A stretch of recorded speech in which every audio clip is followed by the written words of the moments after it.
안녕하십니까. 한강리치부동산 중개법인 대표 나승성. 정선입니다. 안녕하세요. 역시 애교가 있군요.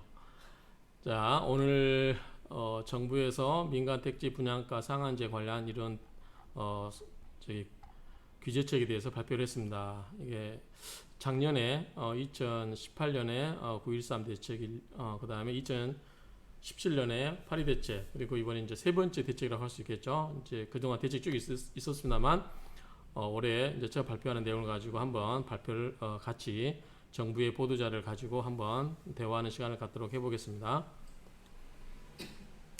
자, 민간택지 분양가 상한제는 저희가 아마 저번에서도 유튜브에서 제가 찍어드렸고요. 이미 이야기 많이 됐었고 그동안 뉴스에서 많이 언급이 됐었어요. 특별한 내용이 뭐 나온 건 아니고 기존에 있었던 대책을 적용하느냐 마느냐 그런 이야기가 있었는데 드디어 정부에서 주택법 시행령 개정을 통해서 이 정책들을 도입을 하겠다라고 하는 게 골자의 내용입니다.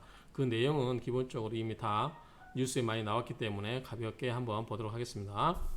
자, 민간택지 분양가 상한제 적용 기준 개선 추진 이렇게 이제 정부 보도자료에 하면 이제 지금부터 주택법 시행령 개정을 해서 관계기관 의견 듣고 국무회의 의결 거치고 그 다음에 공포를 하게 되면 올해 10월 초 정도에 시행을 할 수 있지 않을까라고 전제를 하고 있는 것 같습니다. 그래서 이제 이 10월 초까지 주택법 시행령을 거쳐서 하고 싶어 하는 이야기가 뭐냐면 기존에 공공택지에는 이제 분양가 상한제를 도입해서 이게 이제 분양가를 억제를 했는데 민간택지 같은 경우 재개발이라든가 재건축 통해서 일반 분양가를 막 상승을 통해서 이제 주택 가격을 연달아서 올리는 그런 기능이 있기 때문에 그거를 일반 분양가를 좀 제한을 하자. 그래서 주택 가격을 끌어올리는 것을 제한하겠다라는 게 이제 정부의 생각인 것 같아요. 그래서 이제 공공택지에만 적용되던 거를 이번에 민간택지에도 분양가 상한제를 적용을 도입을 하자라고 해서 그 절차를 마련하고 있는 것 같아요. 자, 여기 이제 첫 번째 보면 민간택지 분양가 상한제 적용 지역이 있습니다. 적용 지역이 있는데 옛날에 개정안에 보면은 일정한 요건 뭐 예컨대 물가 기준율이 뭐 2배라든가 이런 식으로 오르고 있었는데 이번에 이제 자세하게 밑에서 다루겠지만 이런 기준에 디테일한 기준을 없애버리고 투기 과열 지구 이상은 다 적용이 되는 걸로 이렇게 하고 있어서 지정 요건을 완화했다고 볼 수 있습니다. 그 다음에 이제 그동안 가장 논란됐던 게 이거거든요. 재개발 재건축의 경우에 이제 분양가 상한제가 적용되는 대상이 어디냐? 그럼 이미 관리처분이 통과된 지역과 그다음에 관리처분이 통과되고 나서 안 된 지역도 있고 관리처분이 통과됐지만 이제 입주 모집자 공고를 하기 전에 이런 단계 여러 가지 있었거든요. 그래서 이 적용 시점을 언제까지 할 거냐라고 하는 문제가 있었는데 이번에 이제 최초 입주자 모집 공고 신청분. 그래서 기존의 관리처분 계획을 받은 지역은 이렇게 도입하지 않으면 이 민간택지 분양가 상한제 적용되지 않았었는데 이번에 최초 입주자 모집 공고일로 바꿔버리면 기존의 관리처분을 받고 있던 관리처분을 이미 받았던 인가를 받았던 지역도 해당되기 때문에 적용 범위가 확대됩니다. 그런 내용을 좀 밑에서 볼 거고요. 그 다음에 이번에 또 나온 특징 중에 하나가 분양가 상한제 주택 전매 제한 기간을 확대했어요. 지금 통상적으로 뭐 한 3, 4년 이 정도 제한을 하고 있는데 최대 5에서 10년, 최대 10년까지 이번에 확대하겠다라고 해서 전매 기간을 제한함으로써 이 투기 수요를 좀 차단하겠다고 하는 뜻 같아요. 그다음에 전매 제한 기간 내 매각주택 및 한국 토지주택공사의 우선 매입 활성화 이런 여러 가지 내용이 있는데요. 자, 한번 보시고 여기서부터 설명하실래요? 내가 해 그냥? 네. 소비자 보호를 위한 분양가 상한제 실효성 강화 및 후분양 기준 강화를 하고 거주 의무 기간 이번에 또 이게 도입된 게 이거를 이제 수도권 공공 분양에서 수도권 공공택지라든가 민간택지까지 전부 거주 의무 기간을 도입을 하는 그런 이제 기간 도입을 하는 내용이 들어가 있고요. 그다음 공공기관의 전문성을 활용한 분양가 타당성 검증 체계를 강화하고 소비자 보호 강화를 위한 아파트 후분양 건축 공정 기준을 강화하겠다라는 뜻이 됩니다. 그러니까 이런 여러 가지 요건을 가지고 했는데 자, 이번에 국토부 장관 김현미 장관이 이런 것을 여러 가지 이제 지정 요건과 적용 대상을 개선해서 주택법 시행령을 바뀌겠다라고 하는 겁니다. 자, 먼저 도입병을 정부가 왜 이 제도를 도입할 수밖에 없느냐라고 했을 때 이제 문제는 아파트 값이 올라가서 그런 거예요. 그래서 작년 11월 2주부터 32주간 하락했었는데 6월 4주 이후로 지금 쭉 아파트 값이 상승세로 반응을 하고 전환했어요. 우리 효석동 올랐나요? 흑석동도 지금 보니까 올랐어요. 최근에 보니까 거래된 것들이 보면 들리는 아직 실거래가 반영은 안 돼 있지만 가격이 올라 있습니다. 그래서 뭐 많게는 인력도 올라가고 했기 때문에 이제 상승세로 돌아서면서 다시 정부에서 이렇게 놔두면 안 되겠다 싶어가지고 이제 정책을 서둘러서 이야기한 것 같습니다. 그래서 결국은 뭐냐면 상승세로 전환되고 있기 때문에 이렇게 이제 다시 규제책을 들고 나왔다라고 하는 겁니다. 자, 분양가 상승률이 왜 분양가 상승률을 규제하는 이유가 뭐죠? 네, 근데 우리 흑석 3구역이나 9구역, 예컨대 곧 앞둔 이제 흑석 9구역 같은 경우, 그러니까 3구역이나 9구역 예를 들면 지금 조합원 주택가가 예컨대 3구역의 조합원 평균가가 얼마예요? 34평 기준이. 3구역요? 네. 9구역 아니에요? 한번 보실래요? 9구역이 3구역이 5억 7천 정도 되고 9구역이 7억 4천 5백인 걸로 아는데 맞네요. 맞죠? 일반 분양가가 3구역이 5억 9천 6백 그러니까 6억이고 9구역이 9구역은 7억 4천 5백 그러니까 7억 5천. 근데 일반 분양가가 얼마예요? 9구역이 9구역이요? 10억. 10억이죠. 네, 3구역은요? 7억 4천. 7억 4천이죠. 근데 이거를 만약에 일반 분양가가 주택 수로 보면 일반 분양가가 많아요? 조합원 개수가 많아요? 조합원 개수. 조합원 개수가 훨씬 많죠. 근데 자, 예를 들어서 9구역의 조합원 개수가 3구역이 훨씬 많은데 일반 분양가 몇 개를 가지고 그 가격을 확 올려버려요. 근데 일반 분양가를 7억 4천이요? 3구역? 네. 근데 이걸 만약에 34평을 12억으로 올려버렸다. 그러면 무슨 효과가 있는 건가요? 나머지 조합원 아파트 가격도 전부 일반 분양가 이상으로 올라갈 수 있는 개연성이 있죠. 그렇죠? 일반 분양가만 통들어서 자기만 올라가는 게 아니고 나머지 대다수의 일반 분양가를 전부 끌어올리는 거죠. 조합원 분양가를. 그러면 또 그것만 올라가냐? 그 옆에 있는 주변 아파트. 동양, 유앤미 뭐 다 따라 올라가죠. 네. 그렇기 때문에 결국 뭐냐면 소수의 일반 분양가 가격을 지나치게 높게 올려서 분양하도록 함으로써 그거를 주변에 있는 조합원 아파트 가격도 올리고 주변의 단지까지 전부 끌어올리는, 그래서 아파트 가격 인상이 연쇄적으로 일어나는 거예요. 정부에 봐서는 이거는 문제가 있는 거죠. 왜냐하면 우리가 이 꼬리가 몸통른다고 몇 개 안 되는 일반 분양 갖고 그 가격 전체를 쥐었다 폈다 이렇게 만들어 버리는 거죠. 조합원 입장에서 보면은 조합원의 이익을 극대화하는 측면에서 좋지만, 예컨대 미분양 난 경우 뭐 시공사가 사준다 이렇게 이야기하면서 가격을 무한대로 올려버리면 주변 가격 시세까지 그렇게 가는 거죠. 올라갈 수 있는 거죠. 그러니까 이게 문제가 있다라고 해서 그러면 이걸 규제를 하려고 했어요. 그동안 어떻게 규제하려고 했어요? 이거를요? 허그에서. 자, 주택 보증 일반 분양할 때 왜 허그에 보증을 받도록 하고 있죠? 왜? 몰라요? 자, 본인이 아파트 청약을 했어요. 일반 분양 청약을 했어요. 그런데 하다가 시공사가 망해버렸어요. 그럼 어떻게 돼요? 그럼 돈을 누구한테 받아? 그래서 우리가 보험을 드는 거예요.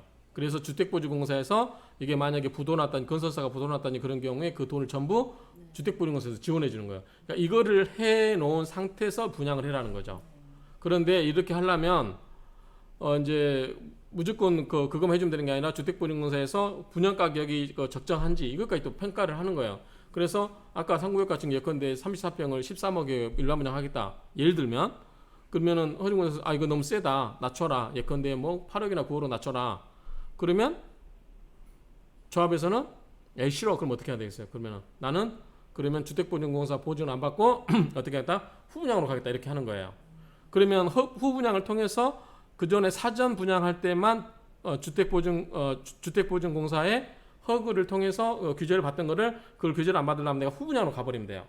후분양은 내 마음대로 하겠다. 근데 그거를 그러면 규제를 피해가는 거죠. 그러니까 정부에서는 그동안 허그가 아파트 가격을 적정하게 올리는 것을 규제를 하고 있었는데 재개발이라든가 재건축 조합에서 나 싫다. 일반 분양가를 올리기 위해서 나는 주택보증공사의 허그를 안 받고 전부 후분양으로 가겠다라고 해버리면 구멍이 뚫리는 거죠. 그래서 정부에서 이 후분양으로 주택보증공사의 규제를 피하고 후분양 제도를 통해서 가려고 하는 거를 제한을 하겠다는 거예요. 그게 뭐냐면 이번에 나온 대책이에요. 그거를 법 시행령을 통해서 후분양 경우에도 이 분양가를 상한을 제한을 시키겠다라는 게 이제 정부의 취지의 골자죠. 그러면은 조합 입장에서는 나쁘게 사업성에 대한 걱정이 되겠죠? 오히려 여기 후분양가는 뭐냐면 토지 가격에다가 실제 건축 가격을 해서 적정 이윤을 해서 하기 때문에 원래 선분양할 때보다 가격이 더 높지 않을 수도 있어요. 그러면 조합 입장에서는 뭐냐면 자 선분양하고 후분양하고 조합 입장에서는 후분양으로 갔을 때는 일반 분양가를 올려서 이익을 보려고 하는데 조합 입장에서 후분양 갔을 때 갖는 리스크가 뭐가 있어요? 예, 이자. 그렇죠. 자, 우리가 일반 분양에서 일반 분양을 받은 계약금이라든가 중도금 1차, 2차, 3차 전부 받아가지고 그 돈을 사업비도 갚고 뭐 그렇게 쓸 수 있는데 그 돈을 전부 뒤에 가서 받겠다면은 그 돈 갖고 갚아야 될 채무를 계속 연장시키는 거죠. 그러면 이자가 계속 늘어나는 거죠. 그러면 사업성이 떨어지겠어, 나쁘겠어요? 떨어져요. 떨어지는데 그 나중에 일반 분양가 가격도 못 올린다? 그러면 내 입장에서는 조합 입장에서는 사업비만 늘어나는 거 그렇게 할 이유가 없는 거죠. 그러면 조합원들만 손해가 가는 거죠. 그러니까 그렇기 때문에 이제 조합에서는 이거를 일반 분양가를 올려서 충분히 이자를 상쇄하고도 더 이익을 얻을 수 있다고 생각했는데 만약에 정부에서 이렇게 규제를 해버리면 갈 수가 없는 거죠. 그래서 그런 점이 이제 했고요. 여기 보면은 정부에서 왜 이런 걸 했나 이런 내용이 돼 있어요. 한번 보시면 되고 제가 설명을 드렸기 때문에 이것도 보고 그냥 넘어가도록 하겠습니다. 자. 민간 택지 분양가 상한제 적용 기준 개선해 가지고 지정 요건 개선을 했는데 한번 볼까요? 민간 택지 분양가 상한제 적용 지역 지정 요건이 매우 엄격해서 서울도 상한가 적용이 불가한 상황이다. 그래서 이거를 풀어버리겠다는 거야. 어떻게? 자, 필수 요건을 직전 3개월 주택가격 상승률이 물가 상승률의 2배 초과인 지역, 요 지역만 분양가를 제한을 할 수 있었던 거죠. 후분양을. 근데 이거를 어떻게? 투기과열지구. 그러면 서울은 투기과열지구죠, 전부. 다 해당되는 거예요. 그렇죠. 그래서 서울이라든가 분당, 뭐 성남인가요? 뭐 이런 쪽은 전부 뭐예요? 투기과열지구 때문에 그동안 물가가 안 올라서 주택 시장 가격 상승률이 물가 상승률이 2배가 안 되더라도 이 투기 지역에 있는 한 전부 민간 택지 분양가 상한제 적용을 시켜버리겠다는 거야. 그러면은 이제 서울 전역은 다 여기 해당된다라고 보시면 되고요. 그다음에 선택 요건이 3개가 있어요. 밑에서 볼게요. 요거는 한번 보시고 자 이게 보시면 자 필수 요건 방금 말씀드렸어요. 직전 3개월 주택 가격 상승률이 물가 상승률의 2배를 초과할 경우에만 적용되도록 했던 이 현행법을 어떻게 바꾸겠다? 개선을 투기 과열지구로 지정된 지역을 하기 때문에 전부 해당된다. 자 선택 조건은 3가지가 있어요. 분양 가격, 청약 경쟁률, 거래. 자, C와 D는 안 바뀌었어요. 그대로 가요. 자, 청약 경쟁률이 5대1, 국민주택 규모는 10대1. 그 다음에 주택 거래량이 전년 동기 20% 이상인 경우. 그 다음에 분양 가격이 이제 분양 가격 요것만 바뀌었는데 직전 12개월 분양 가격 상승률이 물가 상승률이 2배를 초과한 경우 이렇게 됐는데 요거는 이제 그러니까 분양을 안 한 지역도 있을 수 있잖아요. 그래서 그 규정을 두어 가지고 분양 실적 등 부재 등으로 해서 분양 가격 상승률 통계가 없는 경우 주택 건설 지역의 통계를 사용하기로 한다라고 해서 이렇게 해놨어요. 그래서 직전 12개월 평균 분양 가격 상승률이 물가 상승률의 2배를 초과한 경우, 그래서 이렇게 이제 해놨는데 그러면 요 A, B, C, D 요 4개를 다 적용할까요? 네. 아니죠. 아니에요. 필수 요건 하나만 적용하고 플러스 A, B, C들은 선택이 옵션이에요. 그러니까 정부 이거를 이 A, B, C 안할 수도 있다는. 그렇죠. A, B, C, D, D를 4개를 다 요건을 맞춰야만 되는 게 아니라 A는 필수적으로. 그러니까 투기 관리지역 때문에 서울은 무조건 돼요. 이 상태 할 필요도 없고. 다른 것들은 예. 해당이 되면 뭐 추가로 정부에서 좀 풀어줄 때는 요거 적용시키면 좀 풀어질 수도 있겠죠. 아니면은 그냥 B, C, D 무시해버리고 A만 적용하겠다 그러면 다 적용되는 거고, B, C, D는 이제 정부가 칼자를 쥐고 어떨 때 쓰냐 안 쓰냐 그거는 이제 놔두면 될 것 같아요. 그래서 여기 보면은 분양가 상한제 적용 지역 지정 절차를 보면 정량 요건을 충족한 지역 중 주택 가격이 급등하거나 급등할 우려가 있는 지역을 선별하여 주거정책심의위원회 심의를 거쳐서 지정하게끔 되어 있습니다. 자, 효력 시점 요게 이제 중요해요. 그럼 언제부터 이거를 적용시킬 거냐? 자, 원래 법은 지금 현재로는 관리처분 인가만 받으면은 여기 민간택지 분양가 상한제 적용이 안 돼요. 그렇게 알고 있는데 나중에 이제 법을 시행령을 고쳐가지고 입주자 모집 공고로 바꿔버려요. 그러면은 이미 인가를 받아서 안심하고 있던 지역은 어떻게 그런 재개발 조합이라든가 재건축 조합은 안심하고 있다가 모집 승인 신청 최초로 입주자 모집 승인을 신청한 단지부터 적용을 시켜버리면 적용이 돼버리는 경우가 있죠. 그럼 그 사람들 입장에서는 불리하죠. 그러면 그 사람들이 제기할 수 있는 건 뭐예요? 왜 법을 고쳐가지고 더 나쁘게 안 좋은 상황을 우리한테 적용시키느냐? 우리 흔히 말하는 법률 용어로 소구표. 왜 법을 새롭게 만들어가지고 안 좋은 걸 우리한테 적용시킬 거냐? 따질 수 있죠. 따질 수 있죠. 그러면 정부에서는 이거에 대해서 반박 논리가 없을까요? 만들겠죠. 어떻게 만들어요? 어떻게 만들어? 그걸 못하게. 아니 못하게 만든 건 아니고 이제 이 사람들이 소송을 걸 수 있겠죠. 소고표를 만들어 가지고 기대 그 전에 가지고 있던 우리가 그 이익을 왜 법을 나중에 바꿔 가지고 우리의 그 이익을 침해하냐라고 소송을 걸 수 있어요. 그런데 정부에서 생각하는 건 아마 이거 같아요. 자, 너희들 사유재산권은 우리 재개발에서 얻을 수 있는 프리미엄이라는 것은 그것은 확정된 이익이 아니고 기대권이다. 일종의 기대기죠. 그리고 너희들이 그 재개발이나 재건축을 통해서 그렇게 사유재산권도 중요하지만 더 중요한 것은 국민의 주거 안정이라는 공익적인 목적이 있는 것이다. 그래서 헌법에도 사유재산은 공공질서에 반할 수가 없는 거예요. 그러니까 공공복리가 먼저이고 사유재산의 개인적인 이익은 후순위 문제다 이거죠. 그렇기 때문에 그 논거로 가지고 아마 정부에서는 논리를 대응할 거예요. 예상하시는 거죠? 예, 예상하는 거예요. 예상이죠, 만약에. 예, 만약에 그렇게 소송해도 그렇게 하면은 정부에 그렇게 하면은 재판에 가더라도 그렇게 그 보장돼 확실하게 이긴다고 장담을 못 하는 거예요. 그렇게 하면 자 그러면 자 핵심은 관리처분 계획 인가를 신청한 단지부터 적용하도록 되어 있었는데 이번에 입주자 모집 승인 신청 전 이걸로 그러니까 관리처분 계획 인가를 받았던 신청한 지역은 입주자 모집 신청 전에 분양가 상한제 적용대로 지정되더라 하더라도 이 분양가 상한제 적용이 불가능해요. 적용할 수가 없어요. 그래서 정부에서 그거를 막기 위해서 어떻게 됐다? 이거를 최초 입주자 모집 승인 신청 단지부터 적용을 시켜버린 거예요. 그러면 속동 같은 경우에는 3구역하고 9구역이 있잖아요. 예, 11구역도 있죠. 예, 다 적용이 되는. 지금 3구역 단계가 어디까지 왔죠? 지금 관리처분 인가 받고 네. 이주하고 지금 텃밭에서 철거하고 나서 네. 기초공사 했죠? 예, 그다음 9구역은 관리처분 총회까지 끝났어요. 아직 인가 신청을 했는지 모르겠지만 했겠죠? 신청할 단계는 네. 한 단계. 그렇죠. 어쨌든 3구역, 9구역은 전부 최초 입주자 모집 승인 신청한 단지로 해버리면 다 적용이 되겠죠. 3구역 아직 신청을 입주자 모집 신청 안 했잖아요. 예. 그렇죠? 그럼 그럼 이거는 그때 봐서 또 이런 정부 정책에 따라서 달라질 수 있는 건가요? 아니겠죠. 만약에 이거를 최초 입주자 모집 승인 신청한 단지부터 적용해버리면 네. 3구역이나 9구역이나 후분양을 할 수 있어요, 없어요? 없어요. 할 수는 있지. 할 수 있어요. 할 수는 있는데 아까 이야기했죠. 자기가 후분양에서 얻고 싶은 게 뭐예요? 일반 분양가를 네. 높여서 이익을 얻고 싶어 하는 건데 네. 후분양을 했는데 오히려 사전 분양, 주택보증공사에서 받을 수 있는 그런 분양가 격보다 더 높게 받을 수 있다는 장담을 못 하는 거예요. 선택은 할 수 있는 거예요. 더 낮을 수 있죠. 네. 근데 괜히 그렇게 사업을 끌고 가다 나중에 뭐 사업비만 늘어나는 거지. 네. 그러니까 그러면은 바보지 그게. 그러니까 나중에 그게 100% 보장되지 않는데 그걸 후분양하겠다? 그럼 모험인 거지. 그렇죠? 오히려 가격이 더 떨어질 수도 있어요. 분양 가격이. 그래서 이제 단계는 최초 입주자 모집 신청 단지로 이렇게 일원화하도록 하고 있다. 그다음 또 이제 이거 규제책 이거는 상상을 그전 아마 이야기 안 나왔던 것 같은데. 자, 우리 나왔어요? 네, 전매 기간을 늘린다고 얘기는 계속 했었어요. 아, 그랬어요? 방송에서도 나왔더라고요. 우리 7구역이나 8구역은 전매 금지가 몇 개월인지 알았어요? 몇 개월인지 알아요?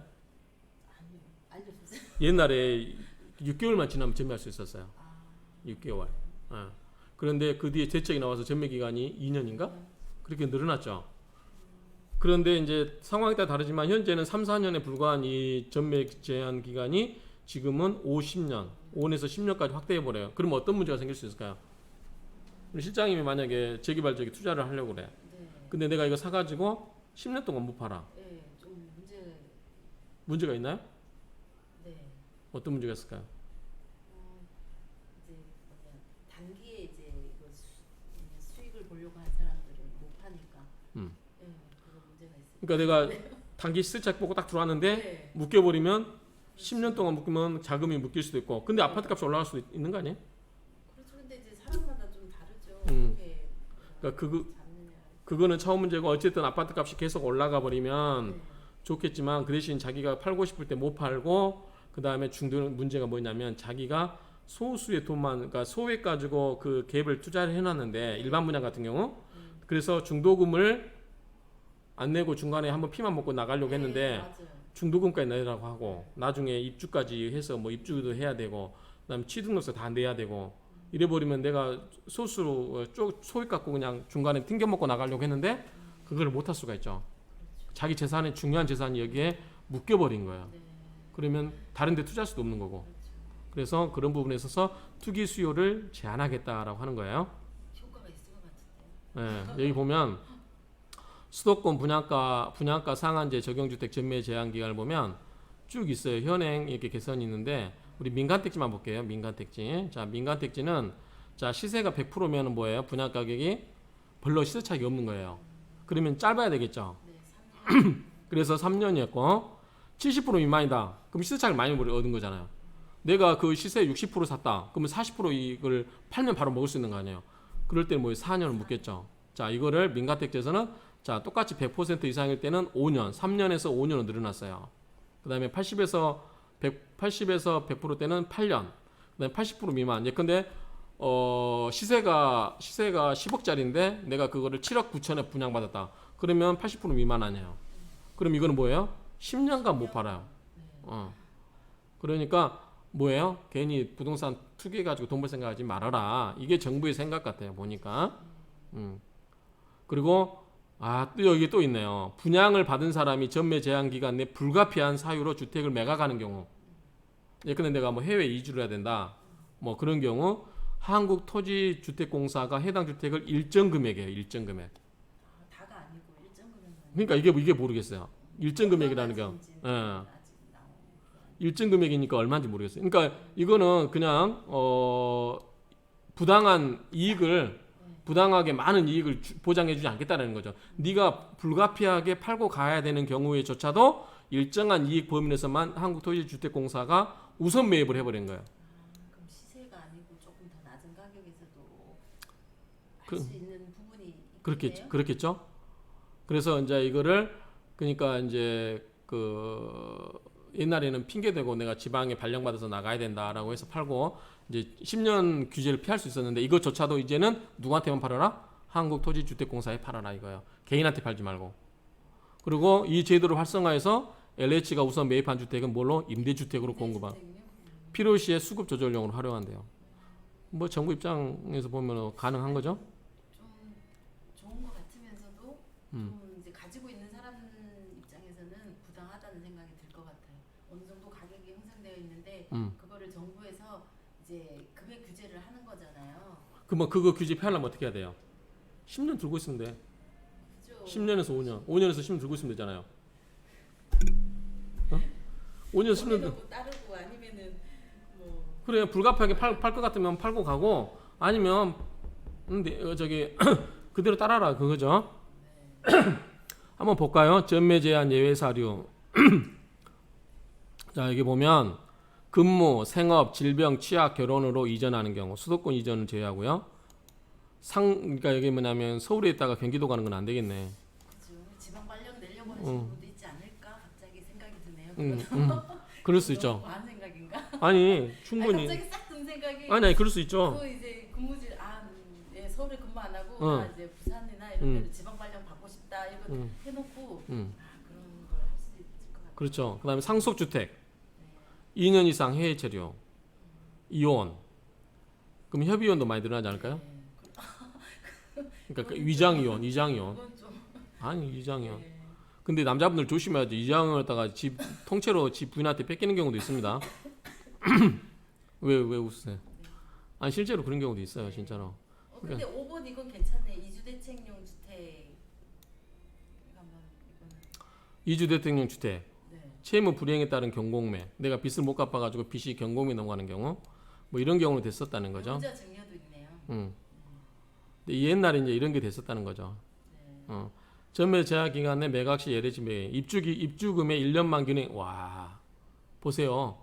입주금에다가 1년 만기 은행 정기예금 평균 이자율 2019년 5월 기준 연 1.97%를 적용한 이자를 합산해서 그것만 주는 거예요. 아까 저기 일정 금액을 우선 매입한다고 했을 때 그 금액이 이거라는 얘기인 건가요? 그런 것 같은데? 네, 입주금액. 그러면은 시세 차익을 다 못 누리가는 거죠. 그러니까 그냥 갖고 있어야 되겠죠?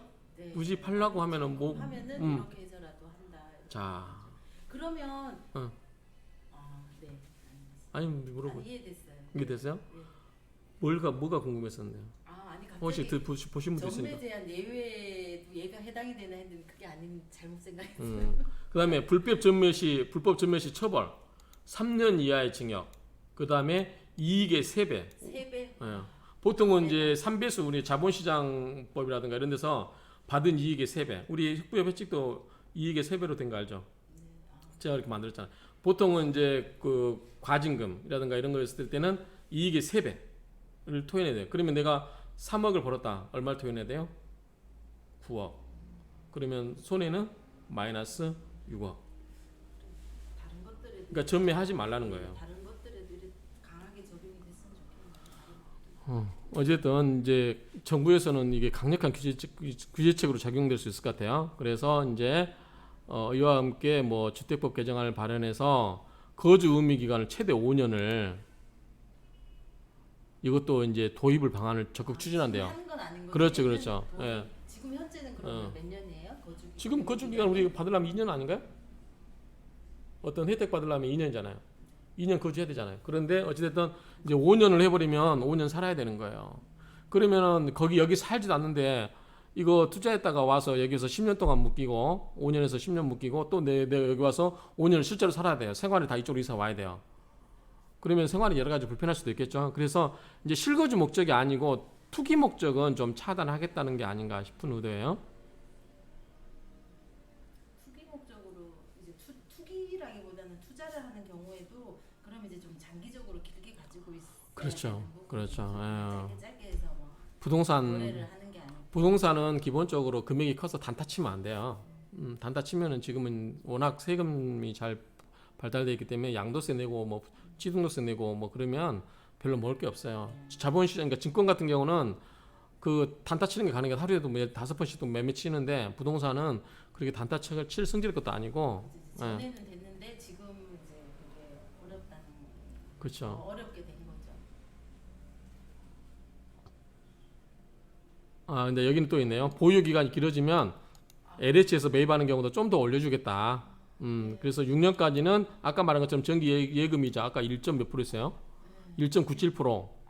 그다음 6년 이후에는 매입 금액의 상향을 조정하겠다라고 하는 것 같아요. 그다음에 택지비는 왜 중요해요? 여기는 지금 택지비 왜? 분양가 상한제가 뭐냐면 택지비에다가 건축비를 더하는 거거든. 그다음에 적정 마진을 인정해 주는 거예요. 건설사. 그 초과 인정 안 해주니까 택지비가 얼마인지를 알아야 될 거 아니에요. 그러니까 택지비 산정을 객관화한다. 그래서 공동주택 분양가 산정 등에 관한 규칙에서 보면 여기 보면 지방자치대 분양가 심사위원회가 이 분양가 심사가 공개적으로 하고 투명하게 이루어질수록 개선을 한다. 그렇고요.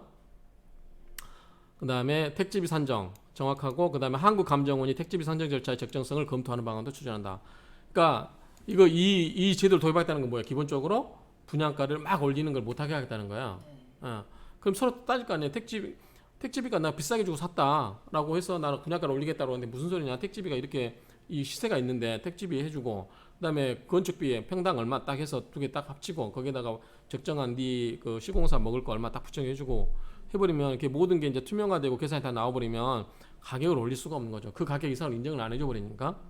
지금 현재 내가 봤을 때는 주택보증공사에서 인정해주는 그 가격도 충분히 이 분양가 상한제 적용되는 이 택지비에다가 건축비에다가 그 적정 이윤보다 더 높다고 생각해요. 그러기 후보는 괜찮은 것 같은데요. 이제 이렇게 기준이 명확하게 되고 또 공개되고 그러면은 이제 건축비 같은 거 그러면 이거 적용 안 하려면 어떻게 하면 되겠어요? 적용 안 하고 그냥 기존 하던 대로 하면 돼요.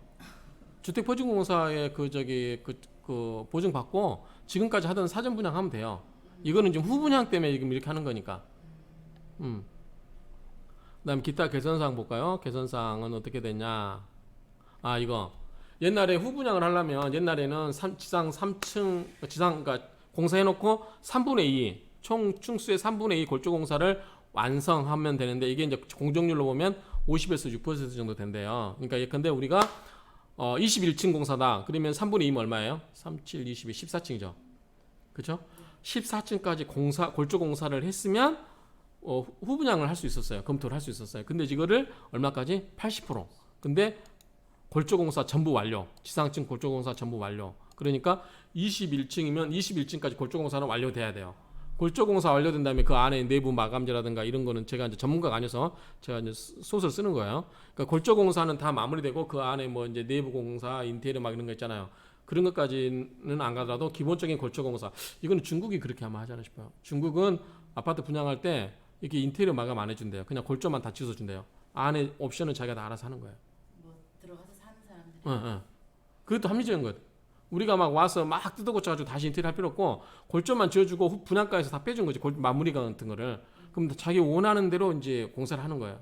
들어간 사람이. 그것도 괜찮네. 근데 우리는 막 조합이 무조건 다 해줬다가 나중에 마음에 안 들면 전부 뜯어고쳐서 하잖아요. 그 낭비니까 제가 중국에 여행 갈 때 중국에서는 이 골조 공사만 해서 준다. 그런 이야기를 들었던 것 같아요. 그래서 어찌됐든 간에 지금은 아파트 지상층 골조 공사가 완료되어야만 후분양을 할 수 있기 때문에 그러면 이거 할 필요가 없어요. 내가 봤을 때. 왜냐면 골조 공사를 더 할 동안 그 기간 동안은 뭐에 조합에서 사업비를 내야 되거든. 그리고 후분양했는데 분양가가 더 싸요. 그러면 할 이유가 없지. 빨리 선분양 해가지고 돈 받아서 사업비 비용 줄이는 게 낫죠. 그렇죠? 현재도 이제 등록 사업자 2 이상의 연대 보증이 필요한데 지금도 이제 여기다가 똑같이 2 이상의 연대 보증. 지금도 이거는 필요해요. 후분양을 하더라도 아까 얘기처럼 이 3분의 2 이상 골조 공사하고 그다음에 등록 사업자 2두 곳 이상의 연대 보증이 필요한데 이거를 골조 공사를 완전히 다 해라. 이렇게 바꿨다는 거죠. 자, 또 뭘 바꾼가 한번 볼까요? 향후 계획을 볼까요? 자, 향후에 결국 보면은 자, 이 개정안은 입법 예고 및 관계기관 협의, 법제처 심사, 국회 등을 거쳐서 10월 초 공포 시행될 예정이다. 그다음 구체적인 상한제 지정 지역 및 시기에 대한 결정은 시행령 개정 이후 주거정책심의위원회에서 시장 상황을 종합적으로 고려하여 별도로 이루어질 계획이다. 무슨 뜻일까요? 아까 필수 요건은 뭐였죠? 투기 과열지구. 네. 그다음 선택 요건은 세 가지 A, B, C가 있었잖아요. 근데 아까 투기 과열지구는 전체도 기본적으로 들어가고 거기에다 A, B, C 세 가지인데 어떤 항목을 선택할 건지 그거를 정한다는 거. 그 내용인 것 같아요. 아까 필수요는 필수 요건이기 때문에 그거는 누가 뭐 선택할 수 있는 게 아니죠. 자, 더 규제를 강하고 안 하고는 이걸 갖고 한다. 보시면 될 것 같아요. 이게 또 칠하지네. 자, 개정안 전문은 8월 14일이면 오늘 며칠인가요? 12일인데 14일이면은 오늘 8월 12일인데 14일 이후부터 국토교통부 홈페이지에서 이거를 이 구체적인 내용을 이제 시행령 개정안을 가지고 아마 공포를 할 것 같아요. 이거는 그때 한번 내용이 특별한 내용이 있으면 그때 한번 다시 제가 개별적으로라도 제가 브리핑을 해드리도록 하겠습니다. 오늘은 이 정부의 이게 지금 속보 지금 뉴스에서 인터넷에서 많이 지금 속보로 다루고 있어서 제가 한번 이거를 보도 자료를 가지고 설명을 드렸습니다. 실장님 뭐 궁금하신 거 네, 잘 얘기해 주셔가지고 없습니다. 없어요? 네. 선임한테 브리핑 잘할 수 있겠죠? 네. 아무튼 부동산을 해야 되 이제 하고 사람들 상담 오면 이거를 알고 있어야만 하니까 한번 저희 한강리치에서 잠시 시간을 내어서 한번 이에 관한 그냥 가볍게 살펴보는 시간을 가졌습니다. 수고하셨습니다.